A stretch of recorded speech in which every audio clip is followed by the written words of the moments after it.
আসসালামু আলাইকুম। ক্ষমতায় থাকলে সব ঠিক, ক্ষমতায় না থাকলে আসলে একজন ড্রাইভার, চাপরাশি কেউ পাত্তা দেয় না। তার প্রমাণ আমরা দেখতে পেলাম ইউনূস সরকারের উপদেষ্টা জাহাঙ্গীর আলম চৌধুরী বলছিলেন, আমার যে গানম্যান ছিল আর ড্রাইভার ছিল তারা দুজনেই গতকাল বলছিল, স্যার আপনি যদি আজকে আমাদের ছেড়ে দেন তাহলে আমি অন্য কোনো মন্ত্রীর গানম্যান হতে পারবো। আমি বললাম, তুমি বিসমিল্লাহ বলে চলে যাও, আমার কোনো গানম্যান দরকার নেই।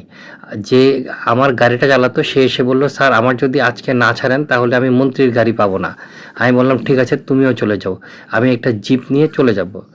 তো এই হচ্ছে বাস্তবতা। যদি এই ব্যক্তি সত্যিকার অর্থে যদি ভালো কাজ করতেন বা ভালোভাবে মন্ত্রণালয়টা চালাতেন, তাহলে তাকে সম্মান দেওয়া, তাকে রেসপেক্ট দেওয়াটা একজন গানম্যান এবং ড্রাইভার দিত। কিন্তু বাস্তবতা হচ্ছে যে গানম্যান এবং ড্রাইভার তার যে কর্মকাণ্ড দেখেছে, কর্মকাণ্ড দেখার পরে বুঝেছে যে এই ব্যক্তি যখনই ক্ষমতাহীন হয়ে যাবে এই ব্যক্তিকে একটা কুত্তাও পুষবে না এবং একটা কুত্তাও চেয়ে দেখবে না, কুত্তা দেখেও ঘেউ ঘেউ করবে না, বরঞ্চ যে কেউ আসবে মারতে আসবে, তেড়ে আসবে।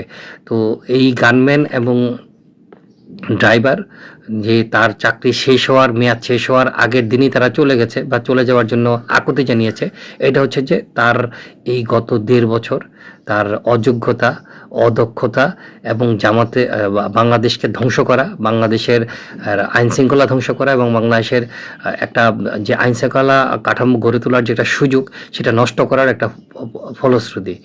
এইসব ব্যক্তিকে ভবিষ্যতে এইসব ব্যক্তি বাংলাদেশে একটা নিকৃষ্ট ব্যক্তি হিসেবে পরিচিত থাকবে এবং তাদের নাম স্বর্ণাক্ষরে লেখা থাকবে।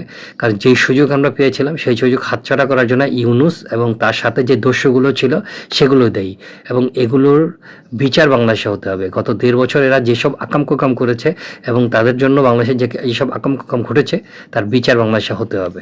ধন্যবাদ।